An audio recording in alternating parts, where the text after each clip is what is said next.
Sinan Kuai Le Gong Si Facai. Selamat tahun baru Imlek buat yang merayakan. Selamat. Semoga di tahun kuda api ini kita juga makin menyala dan makin semangat untuk bekerja keras. Karena tanggungan hidup makin naik. Semangat juang ya. Dan pastinya sebentar lagi kita ini juga sudah akan memasuki ya 1 Ramadan. Jadi di sini Evelyn juga pingin bilang buat semuanya, semangat, siap-siap untuk jaga hati karena kita akan memasuki bulan yang suci. Dan hari ini Evelyn Nathan tidak sendirian, apalagi DPI Rabu yang kali ini line up-nya agak sesuatu yang baru nih ya. Langsung aja kita lihat sama-sama, ini dia 3 pundit kita yang habis sholat tarawih. Ya ampun, luar biasa masing-masing dalam fashionnya masing-masing ya. Ada 2 pundit kita yang tidak pernah akur, Aldi Bawazir dan Rizal Pahlevi. Boleh kasih stylenya dulu? Kali ini Ini janjian nggak sih? Ramadan begini. Wah. Gini dong. Berarti hari ini debatnya kalem ya? Santun. Debat syariah, baik. Dan pastinya di sini ada Tahu-tahu abang ada dari Virsi syariah. Idris. Bener gak nih? Ada Mas Sabto Haryo, selamat datang bergabung dengan DPI Rabu. Rabu jargonnya apa? Geng Rabu. Geng Rabu, bukan kaleng-kaleng. Rabu bukan kaleng-kaleng. Rame bukan kaleng-kaleng. Bukan Rabu santai apa? Bukan ya. Itu beda tuh Mas Suka kayaknya Mas. banget nih Mas ya. Aryo, hari Rabu santai di mana emang? Is. Ada. Evelyn, gimana kabarnya? Biasa main padel. Gimana keluar rumah sebagai status istri orang? Aku sih baik-baik aja sih. Aku kayak seneng banget gitu loh nih. Oh,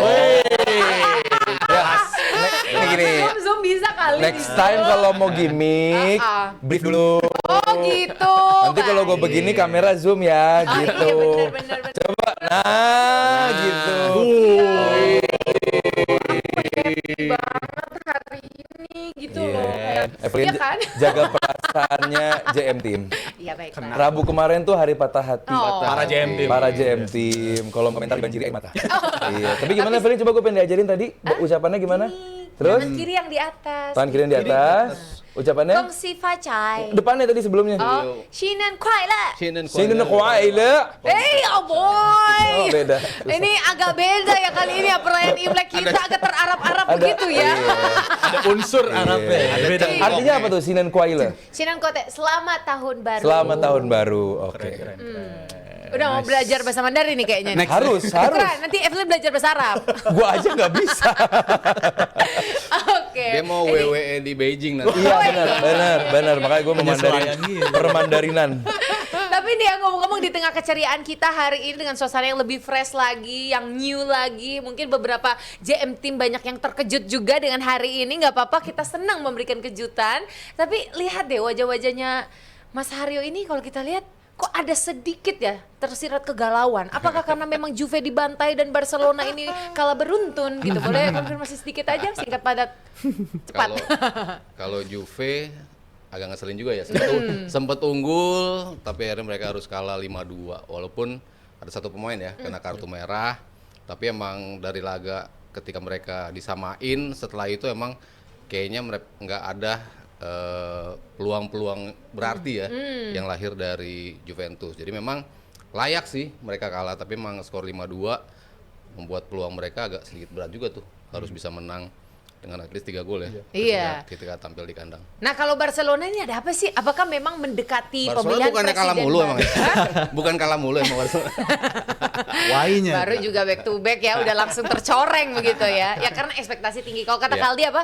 Yang biasanya standarnya tinggi itu begitu Oh, turun iya. dikit aja langsung banyak yang heboh. Oh, heboh. Ada krisis. Ada krisis nih. Nggak Iya. biasa nih gitu ya. Berarti hebat.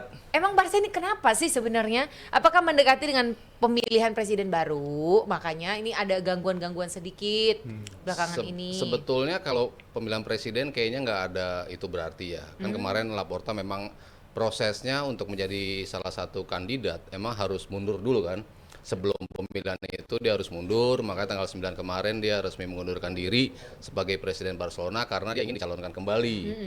Lalu kalau kita bicara pesaing-pesaingnya, mungkin Victor Fortuang ya, yang bisa menjadi salah satu orang yang sedikit mengganggu dia. Ini yang kalah juga di 2021 kan, waktu Laporta menang tuh 54% suaranya, sementara Fort tuh di 30%. Jadi kalau misalnya dia nanti naik lagi, sebetulnya peluangnya untuk menang tetap besar gitu. Dan apa yang sudah dia lakukan dengan struktur ekonomi yang begitu berat yang menimpa mereka, tapi mereka bisa tetap mendapatkan pemain-pemain dengan sistem yang agak sedikit nggak masuk di akal gitu kan, narik berapa tuas tuh kan Barcelona pada saat itu, tapi ternyata dia bisa keluar dari tekanan dan bisa mendapatkan pemain-pemain berkualitas tanpa harus mengeluarkan duit besar.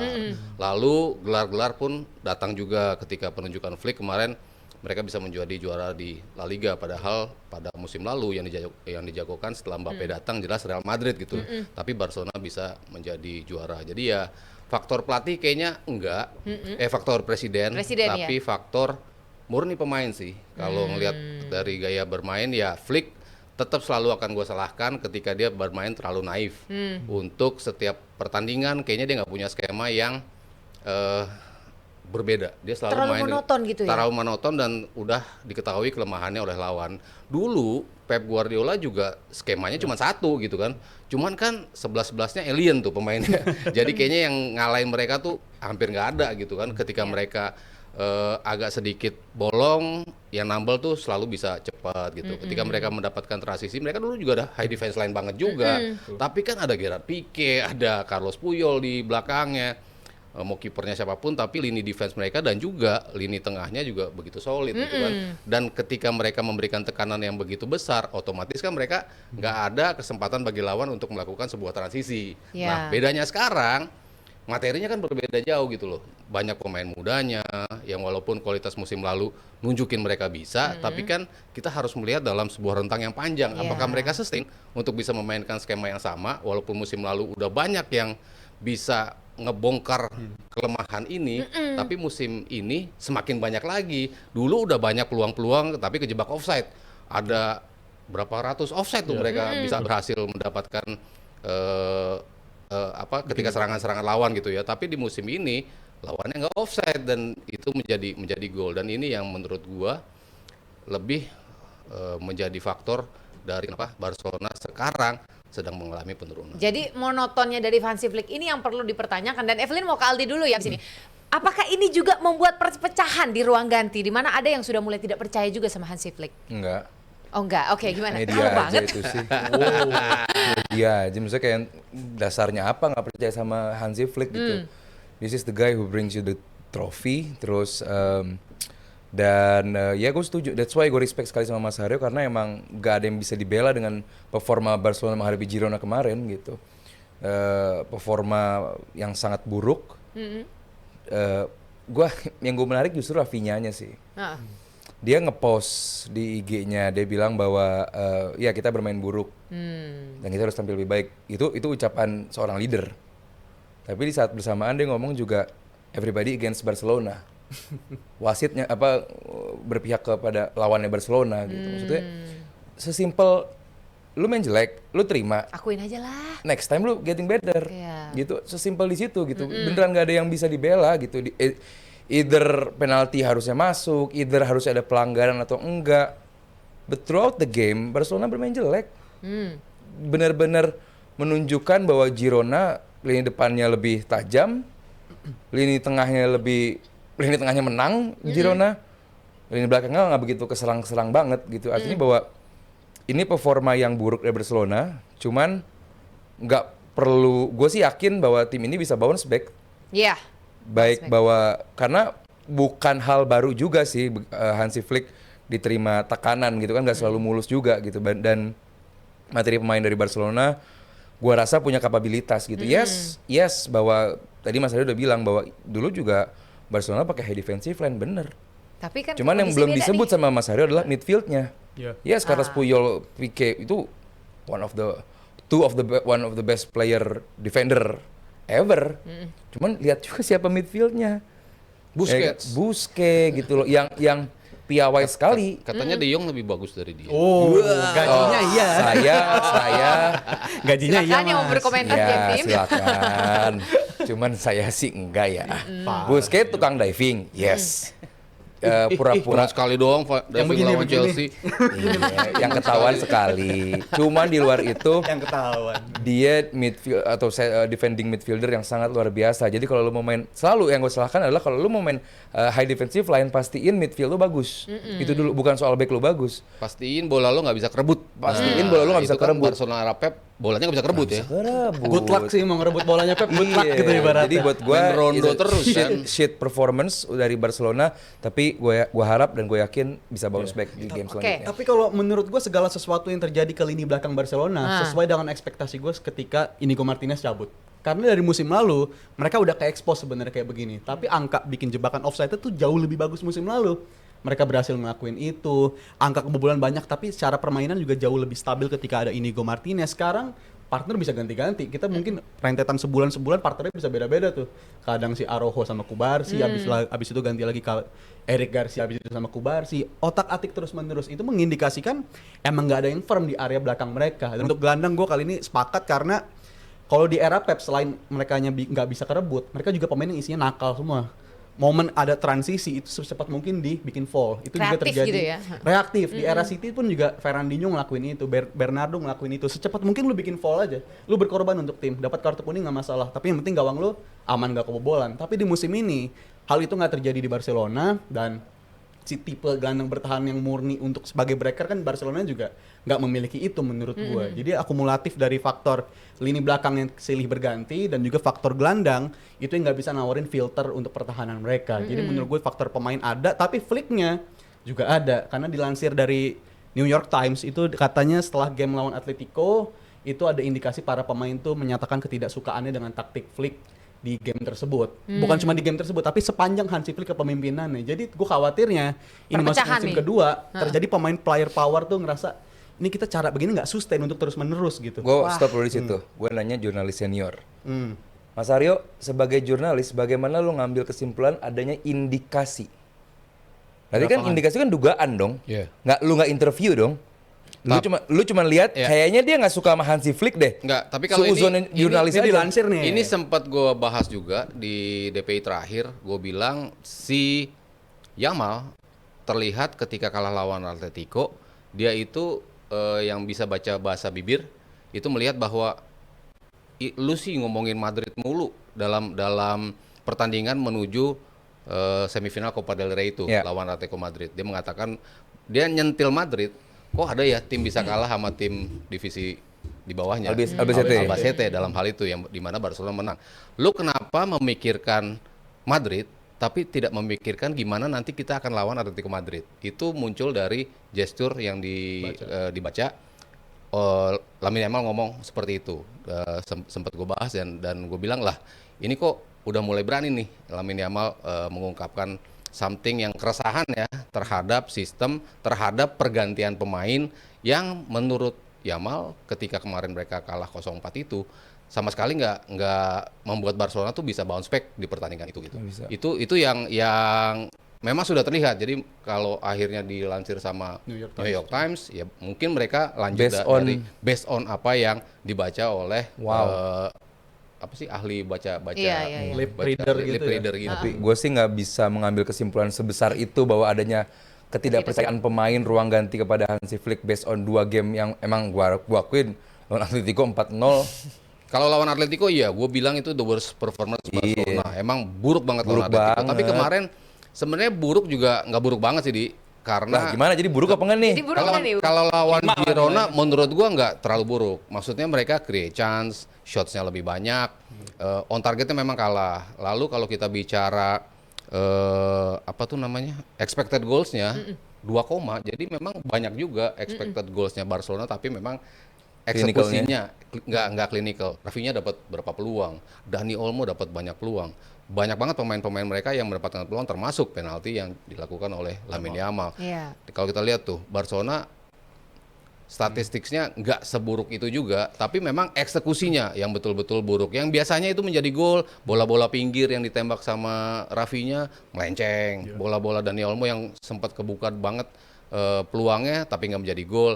Murni pada eksekusi di terakhirnya. Tapi kalau dari buruknya ya Hansi Flick ngakuin sendiri, defense kita emang kemarin tampil buruk. Ditambah ya tadi kalau orang bilang Barcelona against everybody, emang kalau secara jujur gue bilang harusnya gol kemenangan Girona itu nggak muncul. Nah Karena, itu kita langsung bahas aja tuh, sah apa nggak sah gol dari veteran ini? Karena expected golnya emang semirip itu, kalau nggak ada gol kedua ini kan seri ya.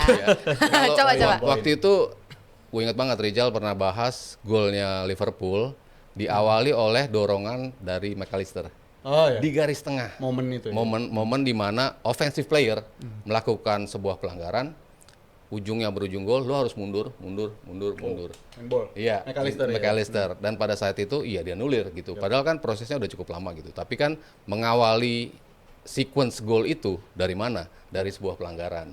Kemarin terlihat ada injekan memang terhadap Kubarsi apa Kunde ya? Gue lupa. Kunde yang keinjek dan itu dilakukan oleh pemain depan. Artinya itu harus direview. Technical foul.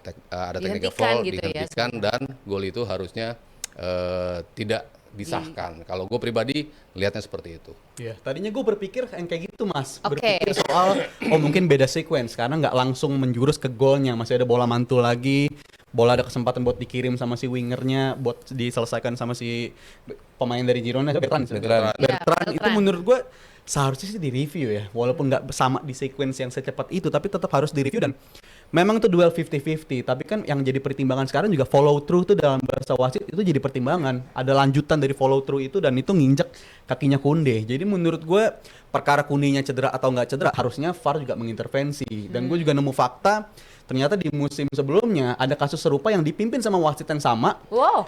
Barcelona mencetak gol tapi golnya dianulir karena ada tindakan yang identik dengan terjadi ke arah Kunde pada saat itu dan aktornya sama Kunde juga lagi. Waktu itu Kunde yang nginjek tapi kontaknya sama tapi dianulir.